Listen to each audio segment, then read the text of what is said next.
Y bore yma, ffrindiau, da ni'n cychwyn cyfres newydd. Yn edrych ar yr adegau yn y Beibl lle mae pobl yn cyfarfod Duw, neu'n cael galwad gan Dduw, ac yn ymateb gyda'r geiriau syml, dyma fi. Mae hwn yn ymadrodd sy'n codi mewn sawl lle yn y Beibl. A mae yn ymadrodd hefyd sydd wedi cael ei droi mewn i un o'n emynau mwyaf enwog ni. Emyn, da ni yn canu yn aml iawn yma yng Nghaersalem. Mi glywaf dyna'r lais yn galw arna fi. A wedyn y cytcan, arglwydd, dyma fi.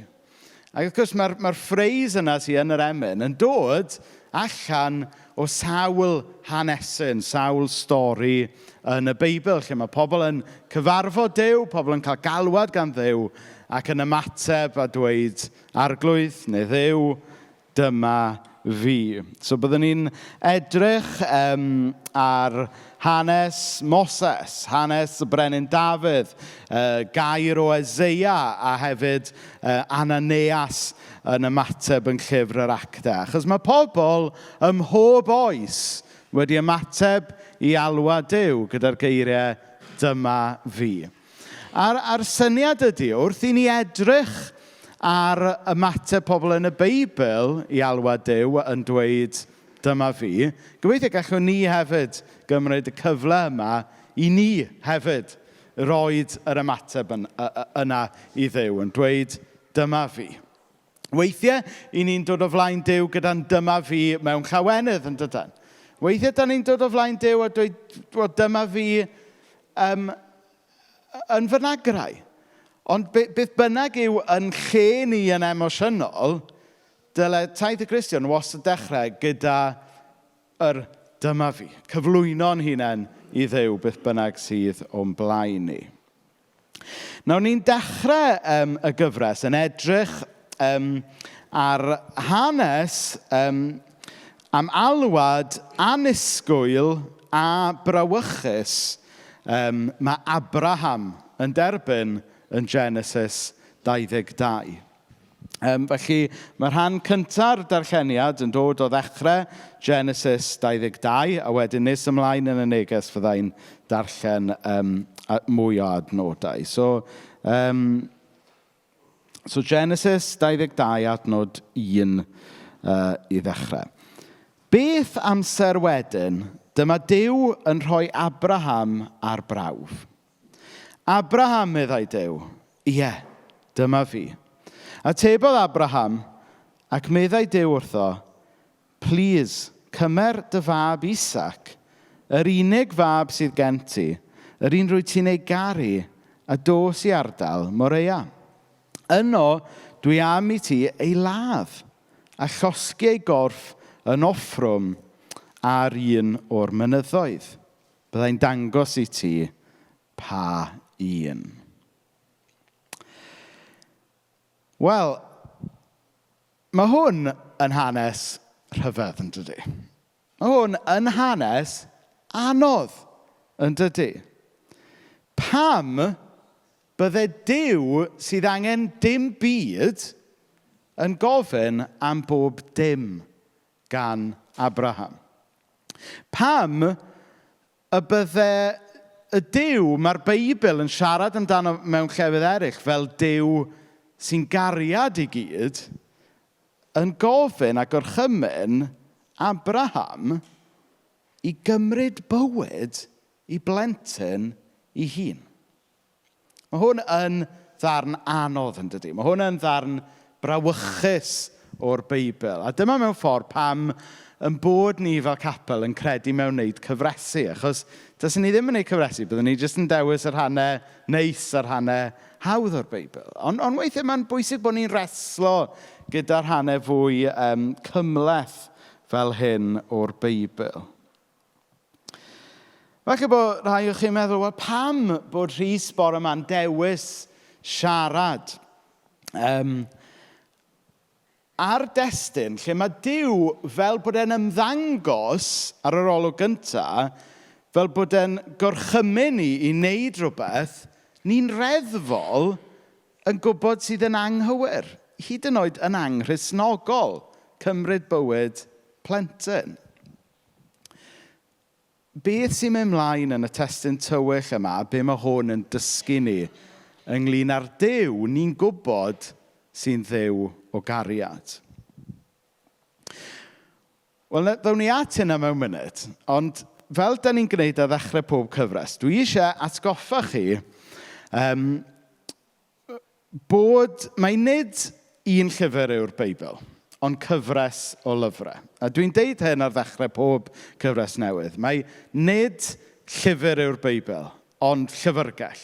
Yn cynnwys lot o genres gwahanol. Mae gyda ni rhai llyfrau yn y Beibl sy'n llyfrau o hanes, rhai llyfrau o barddoniaeth, rhai llyfrau proffwydol, a wedyn mae yna lythyrau ac yn y blaen. A da ni'n credu fod y Beibl i gyd yn air Duw. Da ni'n credu fod y Beibl i gyd yn cario gair awdurdodol Duw. Ond mwyn deall be mae Duw yn ceisio dweud wrthyn ni trwy y Beibl, mae'n bwysig bod ni'n deall fod yna genres gwahanol yn y Beibl. Ac felly bod rhaid ni ddarllen gwahanol rannau o'r Beibl mewn ffordd sydd yn gwneud sens i'r genre yna. So, enghraifft, felly bod rhai pobl yma'n hoffi darllen nofelau. A falle bod rhai pobl yma yn hoffi darllen encyclopedias. Nawr, mae 'na werth i'r ddau lyfr, yn does? A mae'r ddau math o lyfr, nofel ac encyclopedia, yn gallu cyflwyno y gwirionedd, ond mae'n neud mewn ffordd hollol wahanol, yn dydy? Mewn genre hollol wahanol. A mae'r un peth yn wir am y Beibl. Allwn ni ddim darllen llyfrau hanes y Beibl yn yr un ffordd a da ni'n darllen llyfrau barddonol y Beibl. A dwi ddim i ddweud bod rhai rhannau o'r Beibl yn fwy pwysig na'i gilydd.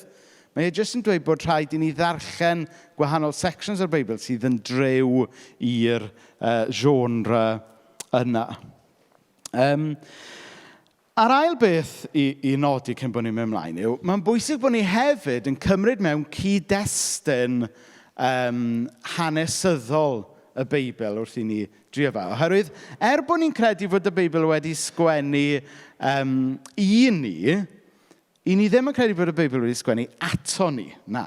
Hynny yw, mae'r Beibl, mae ganddo fe i gyd-destun hanesyddol hefyd. So mae'r Beibl yn hollol yn air Duw, ond mae e'n air Duw sydd wedi dod i ni mewn trwy hanes, trwy bobl, trwy cyd-destun. A dwi'n hoff iawn o sut mae'r ysgolhaig y Hen Testament, Peter Enns, yn disgrifio fe fel hyn. As Christ is both God and human, so is the Bible. Mae hwnna'n ffordd helpful dwi'n gweld a ddim bod un yn cymryd i ffwrdd o'r llall. Yn yr un peth a dydy dyndod Iesu, sori, dwi'n mynd bach yn ddwm fan hyn. Yr un ffordd a dydy dyndod Iesu ddim yn cymryd i ffwrdd o'i ddwyfoldeb mae sôn am cyd-destun hanesyddol a dynol y Beibl ddim yn cymryd i ffwrdd o'r ffaith bod ni yn cadarnhau bod yn air Duw hefyd. Nawr, wrth i ni edrych yn benodol ar Genesis bore yma, i ni yn credu fod e'n lyfr ynglyn â gwreiddiau. I ni'n credu fod e'n lyfr ynglyn ag ystyr. Ond dyw e ddim yn lyfr hanes fel i ni'n deall llyfr hanes heddiw.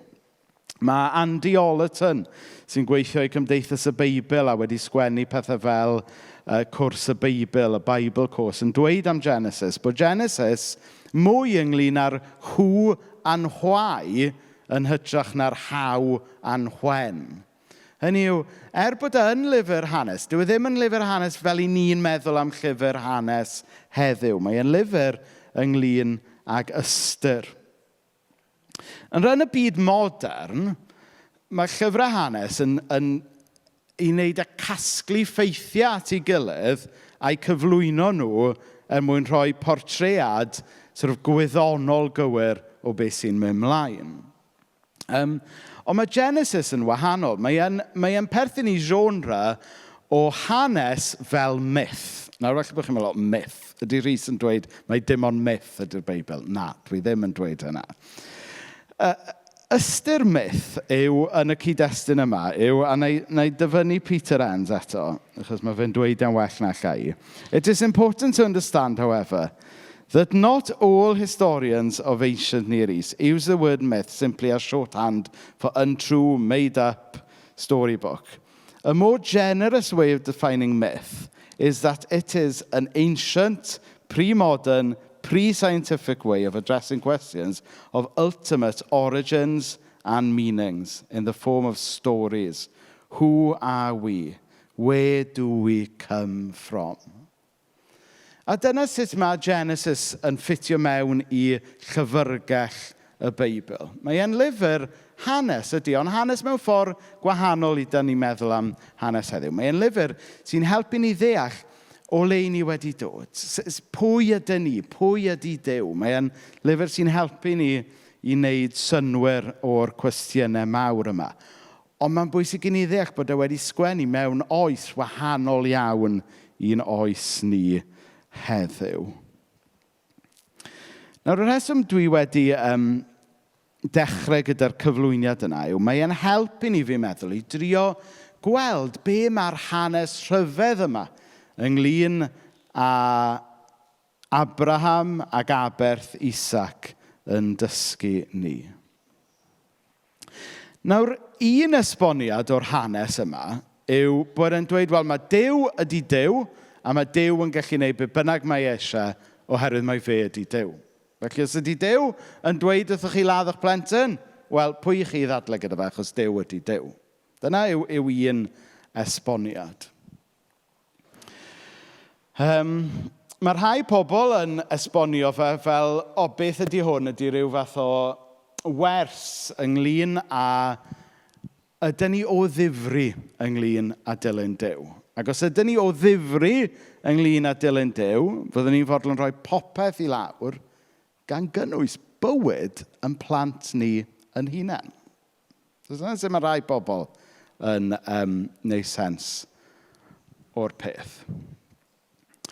Ond, da ni, gyda the benefit of hindsight, da ni'n gwybod sut mae stori fawr y Beibl yn gorffen. Da ni'n gwybod fod yr un Duw sy'n rhoi galwad i Abraham, maes o law, yn dewis datguddio ei hun, dangos i ni'n iawn pwy ydy o, yn ei fab Iesu Grist. Yn llyfr Hebreaid, mae gyda ni'r adnodau pwysig yma. Mae'n llawer dull a llawer modd y llefarodd Duw gynt wrth yr hynafiaid trwy'r proffwydi. Ond yn y dyddiau olaf hyn, llefarodd wrthyn ni mewn mab. Hwn yw'r un a benododd Duw yn etifedd popeth, a'r un y gwnaeth y bydysawd drwyddo. Ef yw disgleirdeb gogoniant Duw, ac y mae stamp ei sylwedd ef arno, ac y mae'n cynnal popeth a'i air nerthol. So, da ni'n cael y fraint yn dydyn. Da ni'n cael y fraint o fyw mewn oes lle mae Duw wedi datguddio ei hun yn fwyaf clir i ni yn ei fab Iesu Grist. Ac felly mae gyda ni wedyn yr lens yna, gyda ni'r persbectif yna, mwyn ceisio gwneud sens o weddill y stori. Mewn geiriau eraill, da ni yn Gristnogion. Felly fod hwnna'n dod fel sioc i rai o'n chi, ond da ni'n Gristnogion. Da ni ddim yn ddiwnogion. Da ni yn credu mewn datguddiad penodol o Dduw, sef Duw yn Iesu Grist. Da ni ddim yn grefyddnogion. Da ni'n Cristnogion. Dyma yw yn persbectif ni. Dyma sut da ni yn mynd at y Beibl. Dyma sut da ni'n trio gwneud synwyr o pwy ydy Duw, pwy ydy ni, mewn perthynas gyda'r ffaith bod Duw wedi dangos ei hun yn fwyaf clir yn ei fab Iesu Grist. So ydw i'n dweud bod ni'n gwybod yn well na pobl nath roed Genesis at ei gilydd? Na. Ond mae'n persbectif ni yn wahanol. Achos da ni yn byw, fel mae Hebreaid yn dweud, yn yr amseroedd lle mae Duw wedi datguddio hun yn fwyaf clir yn Iesu Grist. Dyma ydy'r lens, y sbectol da ni'n cael gwisgo mwyn ceisio gwneud sens o bopeth arall. Ac felly, wrth ddod at yr hanes rhyfedd, hyd yn oed brawychus yma yn Genesis 22, da ni'n gorfod dod ato fe gyda lens Cristnogol. Da ni'n gorfod dod ato fe gyda'r lens o bobl sy'n deall Duw trwy yn adnabyddiaeth o Iesu Grist.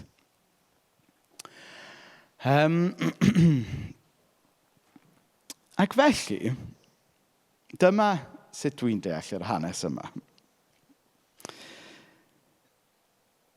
Dwi'n deall Genesis 22 fel critic o'r duwiau yn dangos sut mae Duw Abraham nath maes o law ddangos ei hun i ni yn Iesu Grist yn wahanol i'r holl duwiau eraill. Nawr yn drist iawn, mae hanes dynoliaeth yn frith o hanesion o genhedloedd, llwythau a crefyddau yn credu fod rhaid iddyn nhw aberthu pethau gan gynnwys plant mwyn bodloni'r duwiau.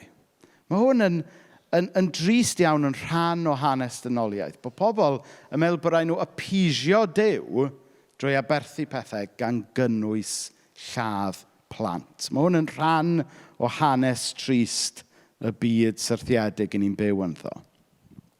Mae'r canwr Cymraeg Tecwyn Ifan, mae ganddo fe gân, Sarita. Rwy'n yn gyfarwydd efo'r gân yma, mae hwn yn very niche cwestiwn nawr. Ond i chi sy'n ar Spotify ac Apple Music, chwiliwch am y gân Sarita gan Tecwyn Ifan. Mae'r gân yma'n adrodd yr hanes brawychus ynglyn â bod nhw wedi nôl yn y 70au, fi'n meddwl, nathon nhw ddarganfod nifer o blant cyrff, nifer o blant ar dop mynyddoedd yr Andes ar ôl i'r eira doddi. A nathon nhw ddarganfod rhyw fath o ritual site, lle oedd crefyddau ar fynyddoedd yr Andes yn aberthu plant. A oedd hwn, oherwydd bod nhw wedi gallu dyddio y cyrff, oedd e dim ond 500 mlynedd yn ôl. So dyw hwn ddim yn perthyn chybod i cyn hanes. Ac oedd y cyrff wedi cael ei cadw yn rhyfeddol o dda oherwydd bod nhw wedi rhewi yn yr eira yn gyflym iawn. Ac mae'n debyg bod haneswyr yn meddwl bod y plant yma wedi cael ei drygio gyda cocoa leaves ac alcohol, a wedyn bod nhw wedi lladd y plant i trio bodloni'r duwiau yn y gobaith bydd hwnna'n dod â cynheuaf gwell iddyn nhw y flwyddyn wedyn. A dyma, credwch na beidio, ydy'r llun yn y gornel dde fan hyn.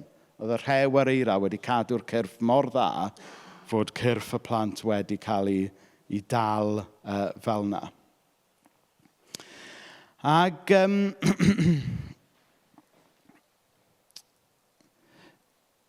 ac un o'r pethau fwyaf tragic ynglyn â'r hanes yma yw mae haneswyr yn meddwl fod teuluoedd fwy na thebyg wedi bod yn baglu dros ei gilydd i gyflwyno eu plant, i gael eu haberthu. Achos yn eu diwylliant nhw oedd dim byd yn dod â fwy o barch i deulu na bod eich plentyn chi yn cael ei ddewis i gyflwyno fel aberth i Dduw. Dychmygwch, mae hwn yn anhygoel yn dydi?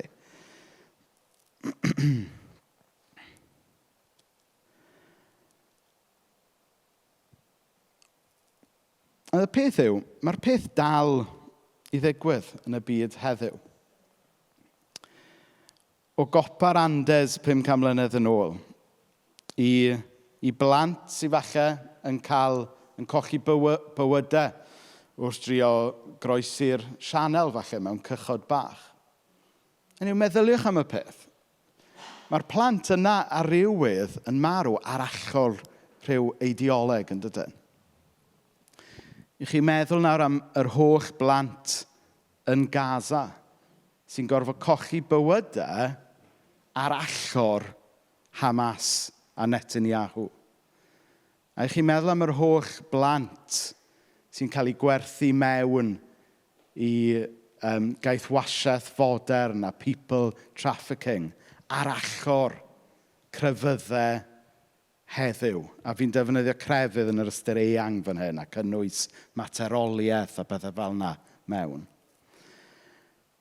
Hynny yw, trwy hanes y byd toredig yma ni'n byw ynddo fe, mae'r gwanaf a'r lleiaf wedi cael ei cyflwyno yn Aberth. Ond beth sy'n digwydd yn Genesis 22 yw hanes cyn-fodern yn dangos i ni fod Duw Abraham yn wahanol. Achos, spoiler alert, dydy Isaac yn y diwedd ddim yn gorfod cael ei aberthu. So, sy'n ni mlaen at ail hanner y darlleniad. Adnod 10 ymlaen. Gyfeilodd Abraham yn y gyllell, ac roedd ar fin lladd ei fab. Dyma oedd e'n credu oedd Duwiau yn gofyn i chi wneud. Dyma oedd yr arfer ar y pryd oedd aberthu pethau'r Duwiau. Ond, dyma angel yr arglwydd yn galw arno o'r nefoedd. Abraham, Abraham. Ie, dyma fi. So, dyma'r ail dro iddo fe ymateb gyda dyma fi. Mae fe'n ymateb dyma fi yn y darlleniad cyntaf, ond mae'n ymateb dyma fi nawr i alwad gwahanol. Ie, dyma fi, meddai Abraham. Paid cyffwrdd y bachgen, na gwneud dim byd iddo. Dwi'n gwybod bellach dy fod ti'n ddyn sy'n parchu Duw. Roedd ti hyd yn oed yn fodlon aberthu dy fab i mi, yr unig fab sydd gen ti. Gwelodd Abraham hwrdd y tu ôl iddo. Roedd cyrn yr hwrdd wedi mynd yn sownd mewn drysni. Mae sleid nesaf yna. Gwelodd Abraham hwrdd y tu ôl iddo. Roedd cyrn yr hwrdd wedi mynd yn sownd mewn drysni. Felly dyma Abraham yn cymryd yr hwrdd a'i losgi yn offrwm i Dduw yn lle ei fab. Galwodd Abraham y lle yn yr arglwydd sy'n darparu. Mae pobl yn dal i ddweud heddiw, mae'r arglwydd yn darparu beth sydd ei angen ar ei fynydd. Nawr, os oedd Abraham yn cael ei brofi fan hyn, wel, fe basiodd e'r prawf. Ond wrth edrych ar yr hanes trwy lens Iesu, fe basiodd e'r prawf, nid achos bod e wedi bod yn fodlon lladd ei fab, ond fe basiodd e'r prawf achos bod e wedi bod yn fodlon rhoi'r gyllell i lawr. Fe basiodd e'r prawf oherwydd bod e wedi gweld fod Duw Abraham, y Duw sydd wedi dangos ei hun i ni heddiw yn Iesu Grist, yn wahanol i'r duwiau eraill. Dydy Duw y Beibl, y Duw sy'n dangos ei hun i ni yn Iesu Grist, ddim yn disgwyl ni aberthu plant. Mae'n swnio'n amlwg gobeithio bod dim angen i fi ddweud hynny. Ond mae'r hanes yma'n neud i ni weld yn dydy, y shifft yma. O'r syniad bydol, toredig, twisted sydd gan y byd bod rhaid ni aberthu pethau i fodloni'r Duwiau, i weld fod y Duw go iawn wedi cyflwyno ei hun yn Aberth mwyn iachau byd toredig. A dyma i ni'n gweld fan hyn. I ni'n gweld Duw yn darparu Aberth gwell. A mae'n gysgod wrth gwrs o'r Aberth i ni'n cofio amdano fe mewn munud gyda bwrdd y cymun, sef Iesu Grist ei hun. O'n i'n darllen erthygl gan yr awdur Rhys Llwyd, fi oedd farw'n ifanc rai blynyddoedd yn ôl, am yr hanes yma. Oedd hi'n dweud fel hyn, Maybe the real test isn't in whether you drive the knife through the heart. Maybe the real test is in whether you refuse. A hwnna'n dweud mawr yn dydy. Yn ei weithiau, mwyn bod yn ffyddlon i Grist, mae rhaid i chi ddweud na wrth be mae crefydd yn gofyn i chi wneud. A mae yna llawer o bethau drwg wedi gwneud a dal yn cael ei wneud yn enw crefydd yn y byd heddiw yn does. A weithiau, mwyn dilyn ffordd Iesu, mae rhaid ni ddweud na wrth ffordd crefydd. Felly, nid rhywbeth yn bennaf am Abraham yw'r hanes yma i fi, ond rhywbeth sy'n dweud wrthyn ni fod y Duw sy'n datguddio ei hun yn y Beibl ac yn fwy clir yn Iesu Grist yn wahanol i'r duwiau eraill. Mae'n dweud y gwahaniaeth wrthyn ni rhwng crefydd sy'n mynnu gwaed a Duw sy'n wedi darparu aberth perffaith yn ei fab Iesu Grist. Yr hen emyn yn deud yn dydy, yr Iesu sy'n fy ngwadd, i dderbyn gyda'i saint, ffydd gobaith cariad pur a hedd, a phob rhywnefol fraint. Arglwydd, dyma fi, ar dy alwad di, can a fenaid yn y gwaed, a gaid ar galfari.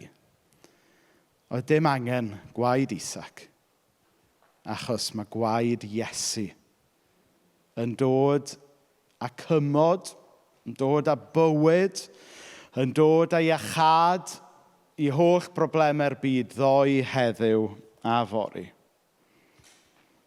Does dim angen i ni daflu y gwanaf dan y lori yn y byd ni heddiw, achos mae Iesu wedi dod i ddangos ffordd wahanol. Gawn ni blygu pen mewn gweddi.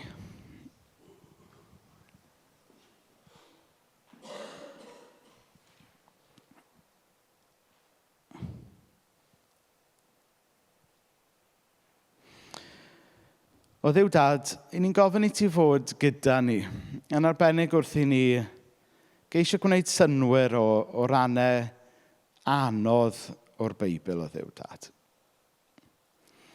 O Dduw Dad, pan mae'r Beibl yn cyflwyno paradoxes i ni fel hyn, lle ni'n gweld geiriau caled o Dduw Dad sy'n wahanol i eiriau o gariad. Helpa ni weld o Dduw Dad trwy y paradox pa fath o Dduw wyt ti yn y diwedd. O Dduw Dad wrth i ni feddwl o Dduw Dad am yr hen arfer hyll o gyflwyno hyd yn oed plant fel aberth o Dduw Dad. I ni yn troi yn gweddiau ac yn codio Dduw Dad y sefyllfaoedd yn ein byd ni heddiw pan mae plant, pan mae y pobl lleiaf a'r pobl di-lais dal yn cael eu cyflwyno fel aberth ar allor bydoedd a pwerau'r byd o Dduw Dad. O Dduw Dad, i ni'n meddwl o Dduw Dad am y plant o Dduw Dad lle mae bywydau mewn perygl fel ffoaduriaid o Dduw Dad. Ac yn meddwl o Dduw Dad yn arbennig yn hymor etholiad o Dduw Dad. I ni'n gweddio o Dduw Dad fydd y di-lais, y gwan, y ffoadur, bydden nhw gyd yn cael eu gwarchod ac nid yn cael eu gorfodi a'i cyflwyno fel aberth ar achor ideoleg o Dduw Dad. O Dduw Dad yn arbennig i ni'n gweddio am heddwch yn y dwyrain canol. Yn arbennig i ni'n meddwl am y plant o Dduw Dad. Y plant sydd ei bywydau mewn perygl ac eto'n cael eu cyflwyno ar achor eideoleg, wleidyddol a genedlaetholgar ac yn y blaen. O Dduw Dad, i ni'n diolch o Dduw Dad trwy'r hanes anodd a cymhleth yma'n Genesis, bod ni'n gweld o Dduw Dad bod ti'n wahanol i'r duwiau eraill. Bod ti ddim yn Dduw sydd yn mynnu aberth a gwaed, ond yn hytrach bod ti wedi cyflwyno dy hun yn aberth i ddod â cymod rhwng byd a ti dy hun. I ddod â cymod rhwng pobl. I ddod â heddwch personol i bob un ohono ni wrth ddod o dy flaen di gyda'n beiau, gyda'n pechodau, gyda'n bywydau toredig a gyda'n gofidiau. O Dduw Dad wrth i ni gymryd y bara a'r gwin gyda'n gilydd nawr. I ni'n diolch o Dduw Dad bod ni ddim yn gorfod cyflwyno aberth o leiaf yn yr ystyr fel oedd Abraham yn meddwl oedd rhaid fe gyflwyno yn yr hanes yma. Aberth byw yda ni o Dduw Dad. I ni eisiau byw i ti. I ni eisiau dangos dy ffordd well di o fyw i fyd blinedig. O Dduw Dad, anfon dy Ysbryd Glân i gynorthwyo ni i fyw yng ngoleuni y Duw sydd wedi dangos ei hun i ni'n fwyaf clir yn Iesu Grist. Amen.